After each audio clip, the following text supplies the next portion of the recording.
E aí galera, meu nome é Cadu Monteiro e bem-vindo à primeira aula de navegação para piloto privado. E o assunto de hoje é os métodos de navegação.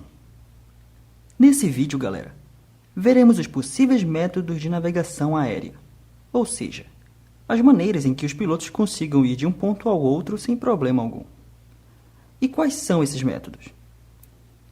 São eles: navegação visual ou por contato, navegação estimada, navegação eletrônica, radionavegação, navegação celestial ou navegação astronômica e navegação por satélite. Bom, o primeiro método é a navegação visual, ou também conhecida como navegação por contato, que é o método de navegação mais simples, onde o piloto precisa manter o constante contato visual com o terreno, através de pontos de referências na superfície, e assim saber sua própria localização. Esse método de navegação é mais usado na aviação de pequeno porte. Por quê?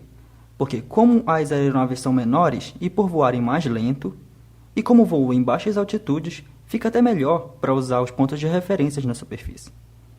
Esses pontos de referências são os mais variados possíveis. Uns deles são os rios, as estradas, as pontes, os morros, ferrovias, aeródromos e etc. O segundo método é a navegação estimada, onde nesse são usados alguns cálculos com estimativas. Por exemplo, para eu saber como vou conseguir chegar aonde quero, vou precisar saber qual a direção de onde eu estou e para onde eu vou, qual vai ser a minha velocidade constante até chegar ao meu objetivo e quanto tempo vai ser de viagem, para saber se o meu combustível é o suficiente. Os instrumentos mais usados para esse tipo de navegação é a bússola, o velocímetro e o relógio. Esse tipo de navegação também pode ser usado em conjunto com a navegação visual, e assim calcular as estimativas de acordo com a localização de um ponto na superfície.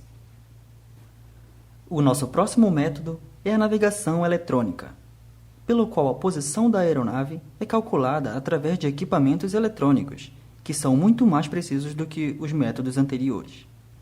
Mas você não precisa se aprofundar nesse método, pois esses são conceitos para piloto privado, então você só precisa saber os conceitos de cada um deles.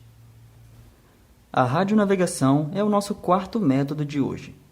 E como funciona essa navegação a rádio? Bom, se tratam de equipamentos instalados na aeronave que captam ondas de rádio emitidas por estações da Terra, onde esses equipamentos receptores convertem as informações recebidas e assim o piloto sabe onde está localizado. Tendo em vista que esse método é usado para voos onde não se tem pontos de referências na superfície, já que são realizados em altitudes mais elevadas.